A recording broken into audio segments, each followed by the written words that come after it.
Good morning and welcome to Cherry Hinton Baptist Church. Do take a seat if you're in the building, and do make yourself comfortable if you are at home. This service is being recorded, and the transcript is on at home if you need to see what people are saying. The focus of our worship today and always is Jesus, who does change things in our world. If it wasn't for Jesus, I believe the world would be a much sadder place. One of the reasons I believe that is that Jesus has a way of taking away sin all over the place.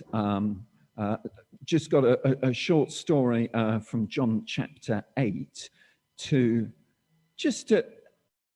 put us into celebratory mode, because sometimes the world is a dreadful place, and it's just,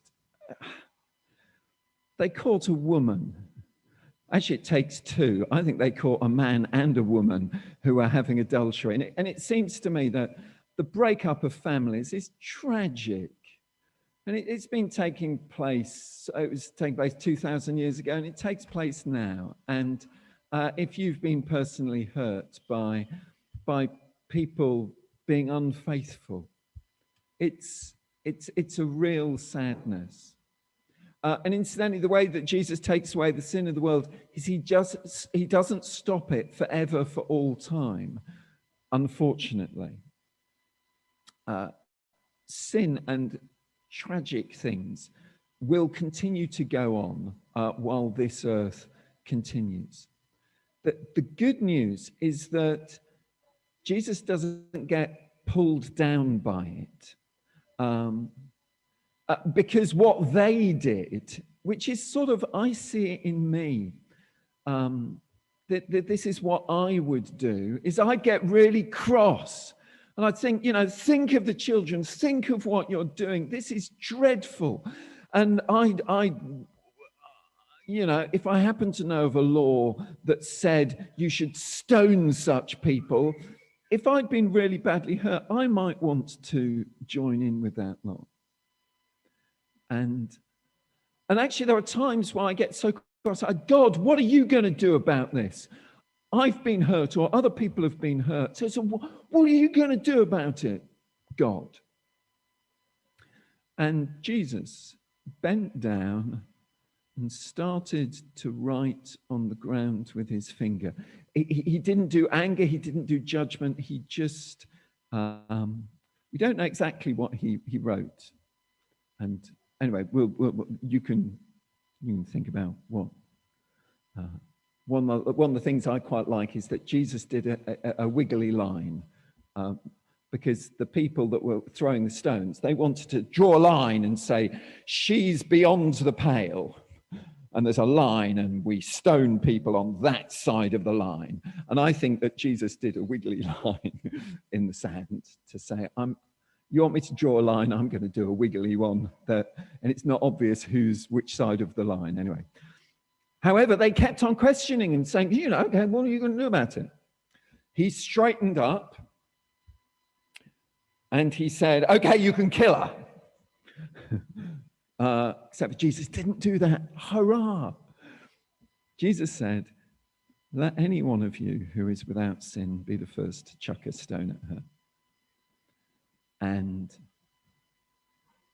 I think he then stooped down and said, you carry on with what you want to get on with. I'm not going to be part of this. Okay, but if you want to stone, okay, I'm not going to stop you. Again, Jesus allows us to make choices, and sometimes really bad choices.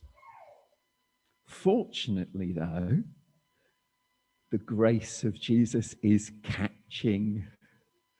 That the people that wanted to chuck the stones, Jesus made them think, and all of that anger and desire to kill just dissipated. Jesus does take away the sin of the world. Because they heard, they went away slowly, one at a time, the older ones first, until only Jesus was left with the woman still standing there. And if you feel hurt this morning, you can just know that at the end of it, it's just Jesus with you, and that he's not going to chuck stones at you, and that you're safe. And that Jesus said, "Woman, where are they? Has no one condemned you?" And she said, "No one, sir." If that's the case, I'm not going to condemn you. Just go and you be changed too. You've seen the change in these other people. They were going to stone you, and they're not stoning you anymore. They've changed. Will you change too? And be a faithful woman. Hurrah for Jesus. Hurrah for showing us compassion and for bringing that into the world. This is our God. Followers of Jesus, we believe that this is who God is. This is our God. He is the King of the universe, but he's meek as well. And we will bow down because he washes our feet. He says, "Father, forgive." And even though he's frail, he shows us what indestructible love looks like. If you'd like to sing this and you're in the building, do go out now, and we'll do a fairly long introduction so you can get out there. The PA system, somebody will turn on, and there are copies of the words outside. If you remain in the building, if you could just use your normal speaking voice, that'd be splendid. And at home, you can belt this. So we're up to chapter 3 in the book of Exodus. Where we've got to is that Moses has married Zipporah, and they've got 2 children, Gershom and Eliezer. And something momentous happens right at the beginning of chapter 3. And I'm now going to invite you to have a think about what Moses must have been thinking for quite a number of years. The way the Bible's written is that you go straight from chapter 2 into chapter 3, and Moses meets with God in chapter 3. So hurrah for that. But most of us would like to encounter God probably more than we actually encounter God.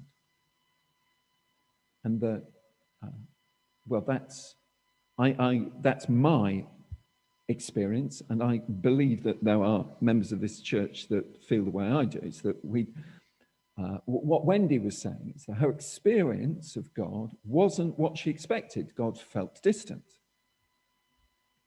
And that we're about to have a burning bush, okay, where Moses meets with God. And I just want to think, what was Moses doing that made the bush happen? It's very interesting. The Bible doesn't say. And I wonder whether the reason the Bible doesn't say is because it's personal.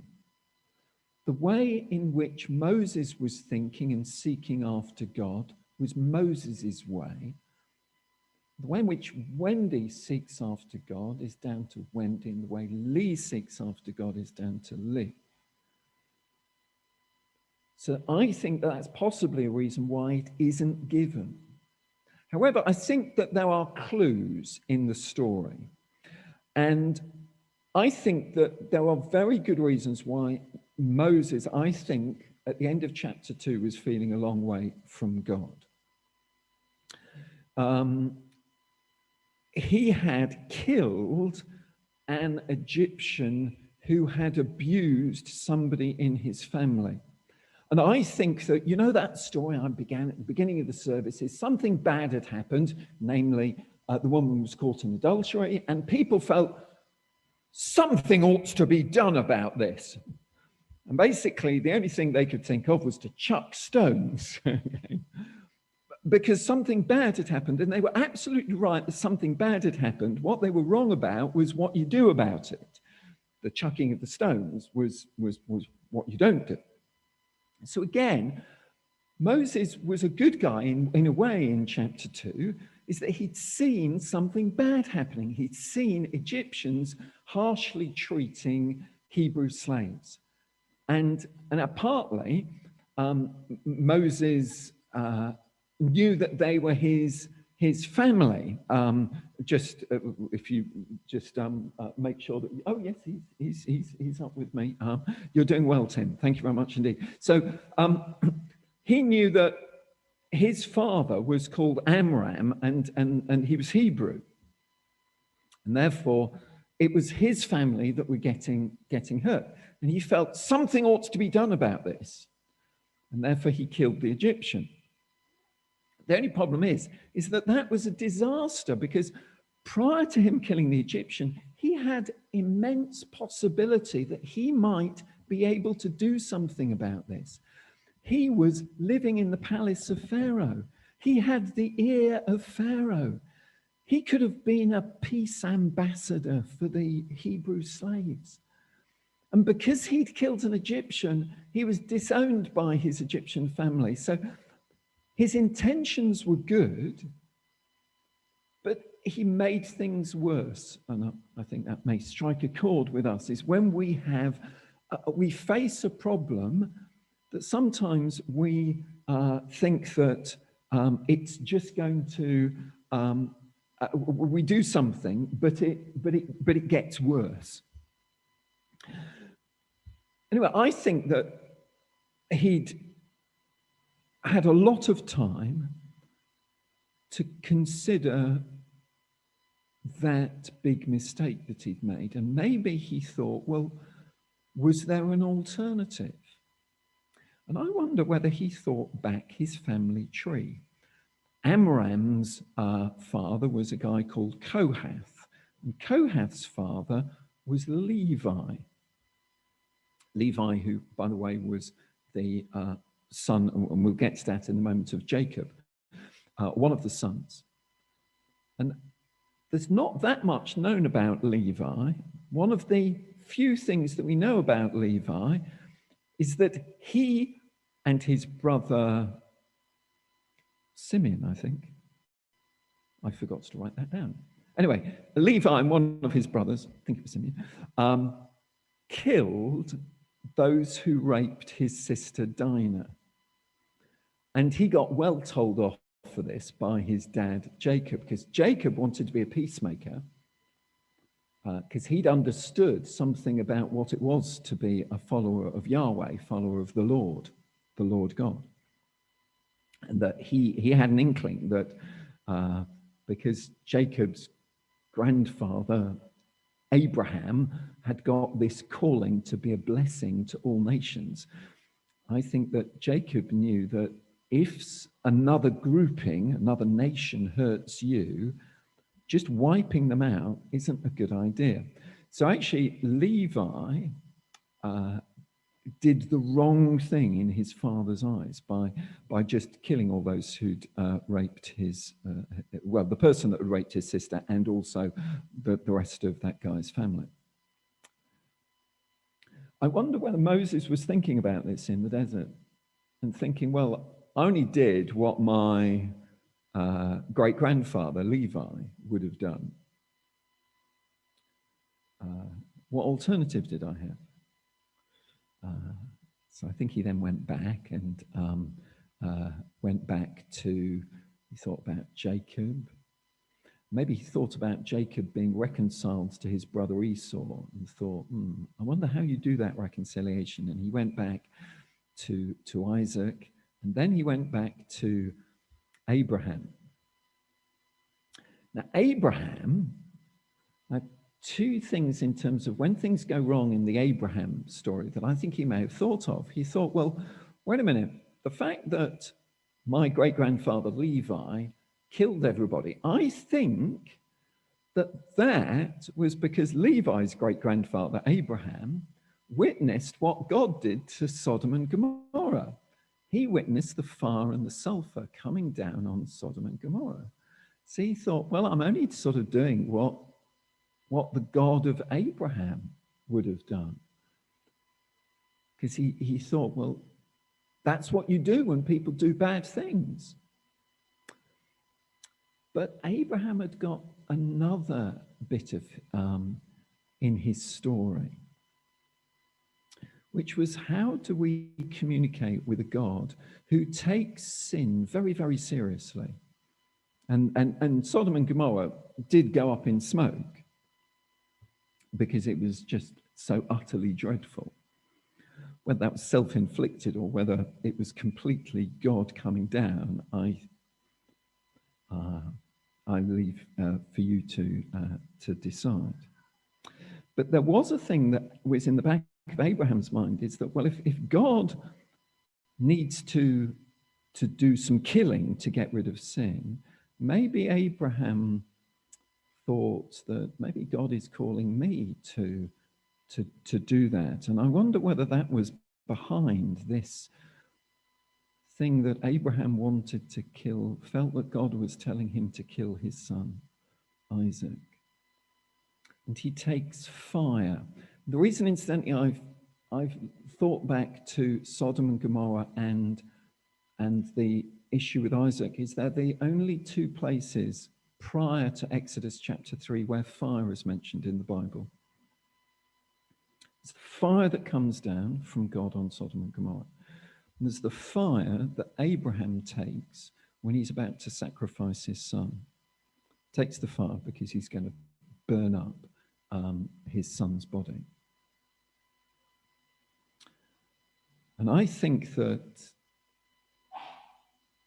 Moses was thinking about the history of what do you do when bad things happen, and can you in any way bring peace and be reconciled? And he knew his great-great-great-great-great-grandfather Abraham thought that God was calling him to sacrifice his son, but then heard the voice of Yahweh saying, no, don't do it. Rather like that thing of Jesus with the woman caught in adultery, saying, no, don't stone her. And there was that instance with the fire. There was a, nobody's going to get hurt here. And I wonder whether Moses had just thought back all the way through his family tree and said, the God who wants to bless us and for us to be a blessing to other people, and in his case, that's the Egyptians and also the Hebrew slaves, is the God who says, no, don't you do the killing. So your great-grandfather Levi was wrong in doing the killing of those who raped his sister. But my great-great-grandfather Jacob was right in saying, no, there's a better way. We want to live at peace with these people. So I think that some of that was going through Moses's mind before chapter 3 starts. And now I invite Collins, who's at home, to set the scene of what's going to happen in chapter 3. This is just verse 1. Thank you, Collins. Now Moses was tending the flock of Jethro, his father-in-law, the priest of Midian, and he led the flock to the far side of the wilderness and came to Horeb, the mountain of God. Incidentally, you wonder whether Horeb, the mountain of God, has been mentioned yet, and it hasn't. This is the first mention. So it isn't that he set out to go to the holy place. It's very interesting.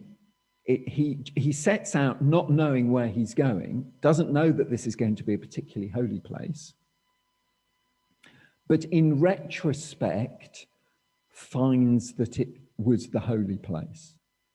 When Wendy went to the kitchen, she didn't know that that was going to be the holy place. Didn't have a sign on it saying, this is the place where you need to meet with God. But it became the place. When you listen to Lee's testimony, he didn't know where he was going to meet God, but on his journey, he went somewhere where he did. That's the way it works, is that if we want to meet God, I think we have to do the being open in our minds. I think that Moses' first inclination was that if the Egyptians are doing something wrong, I've got to kill them. Whatever had been going on while he's been tending flocks and has got a fair amount of time to think, I think that the possibility that there was a yet more excellent way was in his mind. So in terms of how this applies to us, is if you're facing a difficult situation, one where all the options seems to be rubbish, where there's a lack of peace, where there's a lack of wholeness,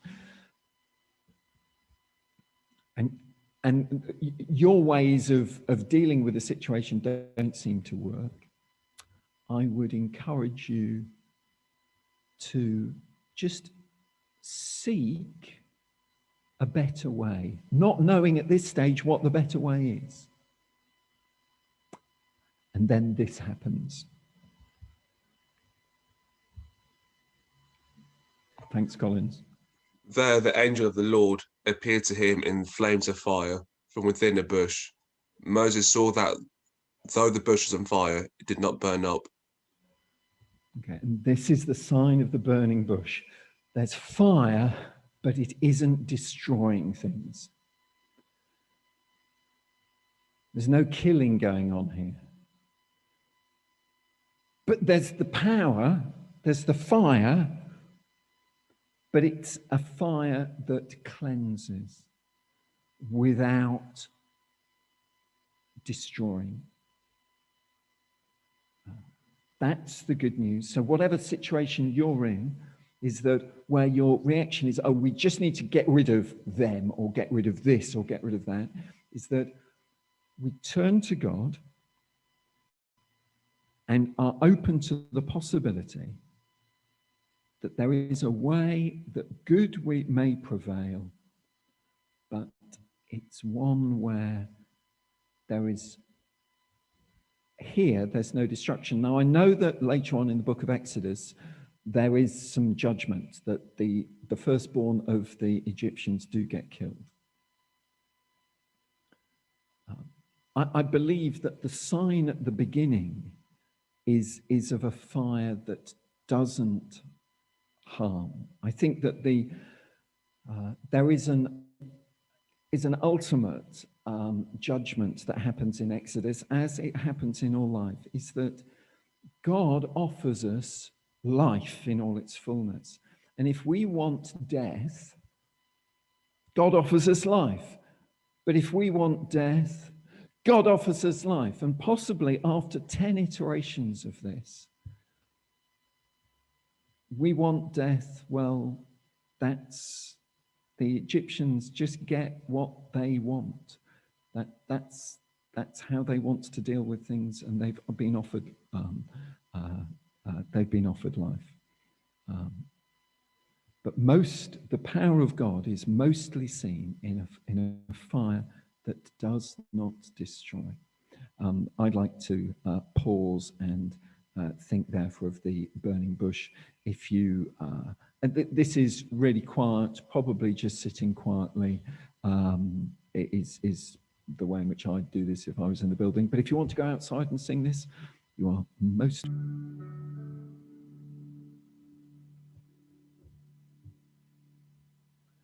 So having seen a fire that doesn't destroy the bush, and incidentally, as I was singing that, it seems to me that this fire does change us. Just thinking of Lee's testimony, it does mean that Lee is a changed man. There's a whole load of things that, in one sense, in Lee's life were destroyed, were got rid of, that aren't coming back, quite rightly so. So there is some form of destruction of the things that needs to be destroyed. But Lee wasn't destroyed. That that's true, or possibly in a less extreme version in all of us. That if we come to this fire that does not ultimately destroy us, The fire does, though, change us and remove the grot. And that's scary, because I don't know whether Moses has got a premonition of how he might be changed if he understood that that was the nature of God. And verse 3 is an amazingly courageous thing to do, is that am I going to engage with this God who may purify me or not? And Collins, in verse 3, it says, So Moses thought, I will go over and see this strange sight, why the bush does not burn up.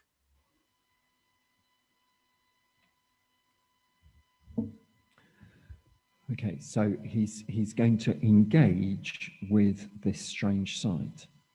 And when we engage, sometimes this happens. Verse 4, Collins. When the Lord saw that he had gone over to look, God called to him from within the bush, Moses, Moses. And incidentally, God wants a relationship with us where he does something, we respond. He does something, we respond. That's the nature of it. We don't get it all in one go. It's a bit at a time. We don't get the whole revelation of God in one go. We get it in a way that is incremental. So because the Lord has seen that Moses is going over to look, God then starts talking to him and says, Moses. Very short one, Collins. And Moses said, here I am. Okay, this is actually in English culture at the moment quite important. The idea of being present. There are sometimes, you can probably see this in other people more than you can see it in yourself, but have you ever been in a room where somebody is, their body's there, but their mind is, whoa, they're just not listening to you, they're not engaging. Again, it happens. And it possibly happens because we're distracted by the telly or distracted by the phone or distracted by thinking about something else. If you want a relationship with God, you have to be present. You have to say, okay, you've got my attention. And I just do recommend that when Wendy is touched by the voice of God in the kitchen, I hope that she didn't say, oh, well, I'm too busy for that, I'm now going off. Now, she was at work, so therefore there was a limited opportunity, but she then did take time later in the day, nod if I'm correct, to actually, okay, you've got my attention, God, okay. And you then, you have to follow through with it. So that's, I think, what the here I am is. And because Moses is now present, this is then the conversation that this is what God says to him in verses 5 and 6. Thank you, Collins. Do not come any closer, God said. Take off your sandals, for the place where you are standing is holy ground. Then he said, I am the God of your father, the God of Abraham, the God of Isaac, and the God of Jacob. Okay. So this is special. It needs marking. It doesn't matter whether you take your shoes off or exactly how you do it. Marking the moment that was the special moment. It doesn't have to be this baptistry or whether it's a hot tub outside a friend's house. It's a special moment that needs to be marked, needs to say, this is special. Actually, I think if you're an England football supporter, what you do this evening is special. It doesn't happen that you need to mark it if it's important to you, and it may not be important to you, but if it is important, you need to be present there and mark it. Actually, win or lose, it's important. Actually, if you, yeah. You got to, but it's true in terms of then when we meet with God and we hear the voice of God, actually taking your shoes off, doing something different, wearing different clothes, marking it as human beings is important. I just commend it to you. And incidentally, you know, I went on a bit at the beginning of this, talking about this, about the God of Abraham, the God of Isaac, the God of Jacob. You know, the person you're speaking to is the person who said to Abraham that he would be blessed and he would be blessing to all nations. And he didn't want him to sacrifice his son. And the God of Jacob, who was a peacemaker as opposed to his son Levi, who wanted to kill them all. I'm the God that was in those stories, and their stories become my story. Which is why we read the Bible, is because Wendy was talking about Psalm 42 and saying that, you know, that was important. Well, somebody else had the same struggle that she had of, like as the heart desireth the water brook, so longeth my soul after thee, O God. When shall I appear before the presence of God? My tears have been my meat day and night, while they daily say unto me, where's your God? These are just quoting Psalm 42.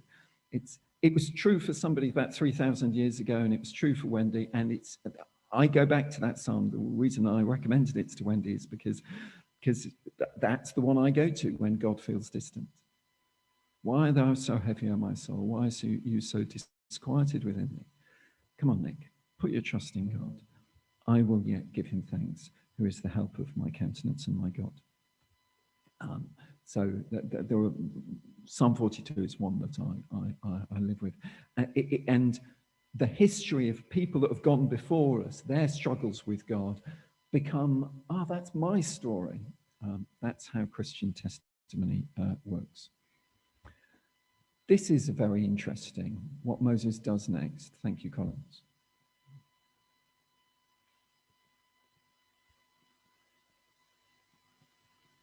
It's just the last two lines of verse 6. I think it's frozen.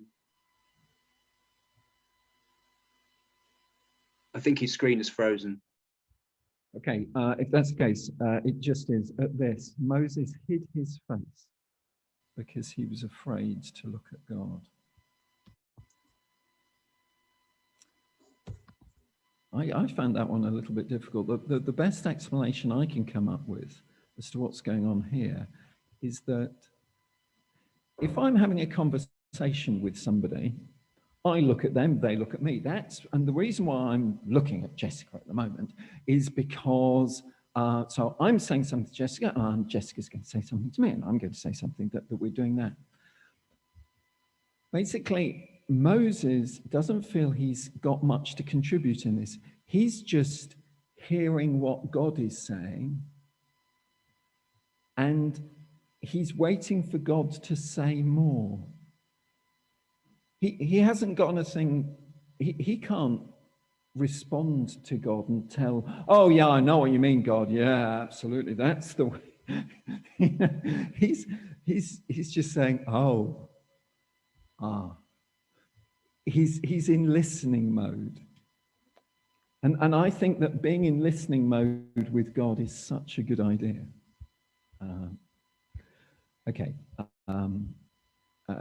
let's celebrate the one who steps down into our darkness, and let's engage. Okay, you can come back into the building, those that are outside. Do you love that phrase of "Here I am to bow down"? Here I am. That I've seen something, I've heard something in the nature of God that is just awesome, and it gets better.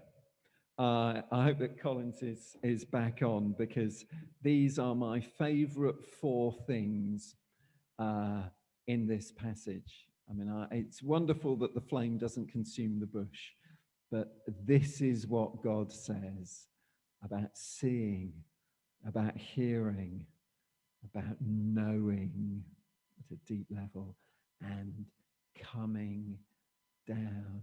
By the way, my all-time favourite Christmas carol is Once in Royal David City. He came down. It's of the essence of Jesus. He comes down, he washes our feet.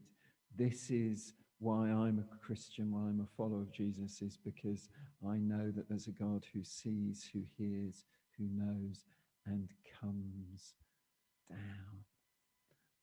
This is the version that Moses heard. Take it away, Collins, please. 7 and 8 and 9.